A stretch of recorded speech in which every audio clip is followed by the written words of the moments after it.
Not only is creativity an addiction, but where we display our art, that creativity, has become a place of discomfort.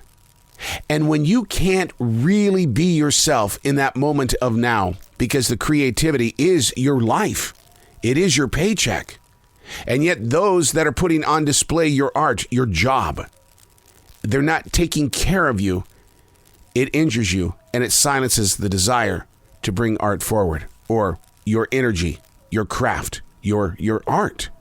How do you fight that? You've got to learn to understand that you are a person and that creativity is an addiction, not in a negative way. It's what you do.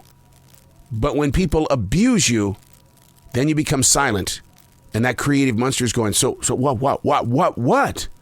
Unplugged, because we will always say yes to creativity, totally uncut, because we all make mistakes. So turn it into a tool. This is Arroe Unplugged. I think it's time we have a conversation, an open one. One that might be a little bit deeper than what we dug into back in March of 2020 at the start of this pandemic. One that says, hey, my name is, but I don't want you to forget what I am. I can't be bent in the way that you think I once was, because the times have changed.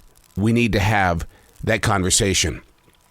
There are a lot of businesses that are forcing their employees to come back to the office.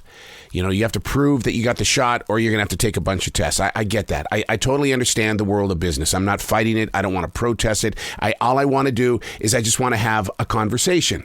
A conversation of, where are you? How are you doing? I embrace you. Is your boss saying the same thing? Last night, you know, our business, it now closes an hour earlier because of the pandemic, because of this Omicron. It's because it's so bad that people just aren't coming to work and they're very sick. And so I was with a young employee last night, and I said, look, here's the situation. They're closing the doors early because they don't have the manpower. You and I have this entire store together. We're on this log here to be present until 10 p.m. The second that we start leaving at the moment that they close the doors is the day that you're going to start losing money. I don't want you at your age to learn how to quit. I need you to step up and let's go to 10 o'clock. It's just 1 hour.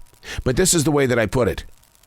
It's only maybe 7 songs, dude. Maybe 8, 9. It's nothing at all. And he totally took that in and said, thank you. Thank you. I don't want to lose money either. Hey, it's Arroe. This is The Choice. This is what I was writing while the sun was waking up on a brilliant new day. And today we're reading from January 14th, 2022.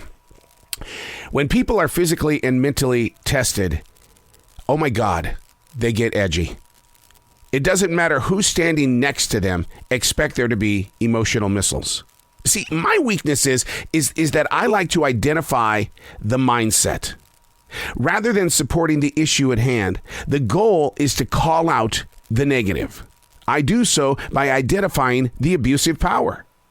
I'm not trying to win a popularity contest. The days of dogs burying their waste are over.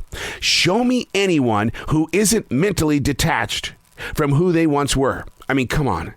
We're approaching 24 straight months of this pandemic, and it has put many mindsets in a ready for attack mode.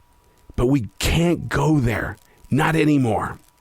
The daily goal has got to be that we admit that there are issues, but we've got to generate the energy for a solution.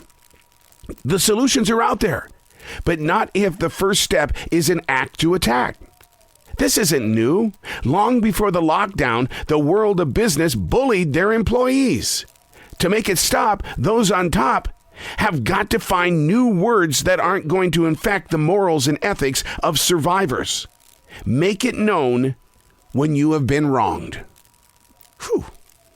Well, that means my resume just was tossed into the trash can. So many people come to LinkedIn. I put this junk up there all the time.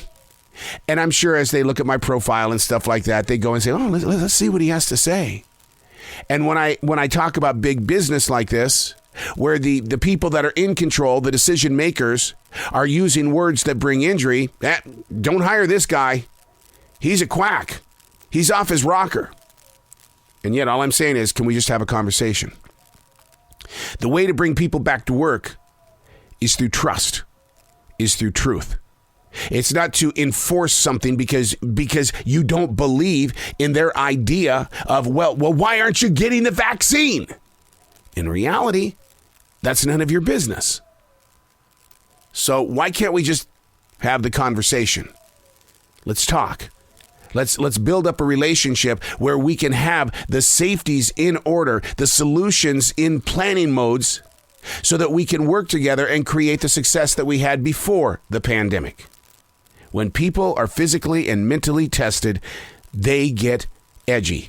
And do you want to know who the edgiest people are? Those on top. Because they're trying to stay on top. I get it.